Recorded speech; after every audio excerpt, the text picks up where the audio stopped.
दोस्तों आज के लिए सबसे ज़्यादा प्रॉब्लम आ रही है लोगों को कि जो उनका 2017, 18, 19 में केस चला था मेंटेनेंस का और अब जाके उनका केस बन चुका है, चाहे वो इंटरिम हो चाहे वो फाइनल हो।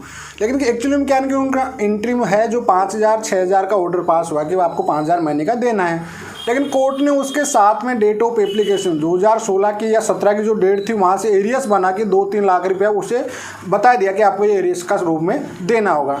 तो ऐसा क्यों हो रहा है सर?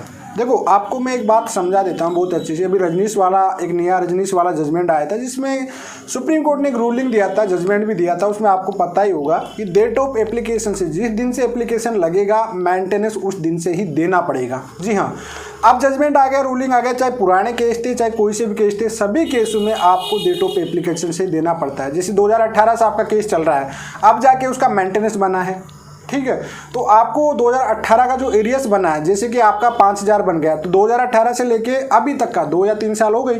अब 3 साल का जो एरियस बना है, जैसे आप 5,000 हिसाब से 12 जो 60,000 तो 60 120 और 180 1,80,000 रुपये आपको एरियस के तौर में देना पड़ेगा, ये मान के चलिए।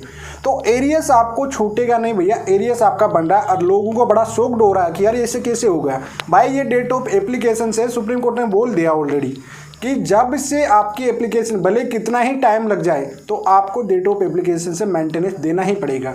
ये कई लोगों के सवाल आए, कई लोगों के साथ ये गठरी आज के डेट में मेंटेनेंस बहुत ज़्यादा बन रहे हैं, मेंटेनेंस के ऑर्डर काफ़ी पास हो रहे। कोरोना की वजह से पहले डिले चल रहे थे, लेकिन अभी मेंटेनेंस काफ़ी महिलाओं के बन भी रहे हैं, पेंडिंग थे, वो जल्दी से जल्दी कोर्ट बना भी रहा है इन पर। और उनको ये शौक हो रहा है उन लोगों को कि यार हमारा तो बहुत ज़्यादा एरियस बन चुका है, तो हम क्या करें।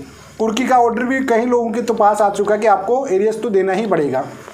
देखो एक मैं बात बता देता हूँ आपको, एरियस से कोर्ट का ऑर्डर हो जाता है तो एरियस से आप बच नहीं सकते हो। बचने के कुछ ही तरीके होते हैं, तो आप बच नहीं पाओगे ऐसे तो अब क्या किया जाए। देखो आपको सबसे पहले तो कोर्ट की डेट आ रही है ना, वहाँ पे जाना पड़ेगा। आपको जाने के बाद वहाँ पे डिस्कशन करना पड़ेगा। कोर्ट आपको कहेगा भाई जो भी है आपके पास उतना तो दीजिए। जैसे आपका 1 लाख का हो गया तो उसकी 4 या 5 किस्त बना देगा। कोर्ट कह देगा कि आप 20-20 हज़ार रुपये 5 किस्त तुम दे दीजिए, बट आपको देना पड़ेगा जो एरियस है उसको, ठीक है। इस सिचुएशन में आपका एरियस तो लगता ही लगता है। अगर आपको लगता है कि यार मेरा एरियस बन ही नहीं रहा, मैं दे ही नहीं पा रहा हूँ, मुझे कुछ छूट देनी चाहिए, तो आपको फैमिली कोर्ट से नहीं मिलने वाली है।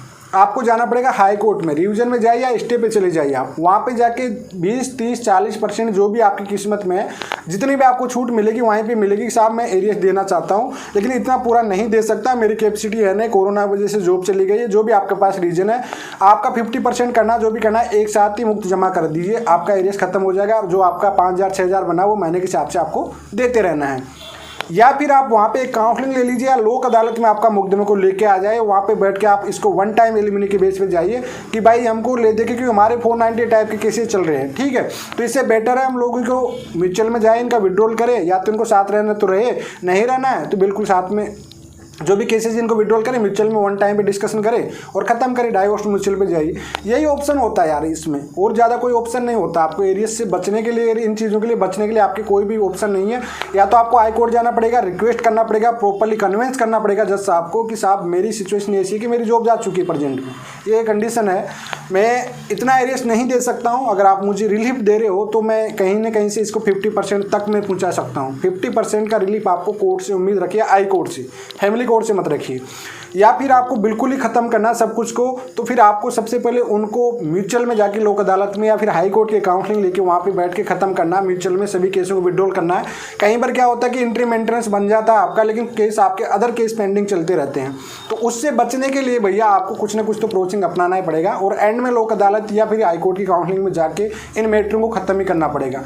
नहीं तो एरियस से आप बच नहीं सकते हो। एरियस डेट ऑफ एप्लीकेशन लगा, कहीं केसेस तो जो रजनीश वर्सेज निया वाला जजमेंट आया था उससे पहले की कहीं एप्लीकेशन चल रही थी, अब उनके कहीं के मेंटेनेंस बन रहे, तो लोगों को शौक लग रहा है कि यार इतना मेरा एरियस कैसे बन रहा है। तो भाई डेट ऑफ एप्लीकेशन याद रखिए, कोई के भी हो रहा है, जिस दिन से पुटअप कर रही है आपकी वाइफ, चाहे उसमें बनने में 5 महीने 2 साल भी लगेंगे, तो जिस दिन से एप्लीकेशन लगी उसी दिन से आपको देना पड़ेगा। जो तरीका है बचने का वो मैं आपको बता दिया। हाई कोर्ट में जाइए, स्टे पे जाइए, वहाँ पे थोड़ी सी आपको रिक्वेस्ट करना पड़ेगा, आपको रिलीफ मिल सकता है वहाँ से, नहीं तो फिर आपको लोक अदालत में आइए, एरियस जमा कराना ही पड़ेगा, और म्यूचुअल में जाके वन टाइम एलिमिनी पे जाके आप उसे सेटल कर सकते हो। तो आइए दोस्तों आपको समझ में आ गया होगा प्रोसेसिंग। फिर भी अगर कोई दिक्कत रहती है तो आप कमेंट में छोड़ सकते हो।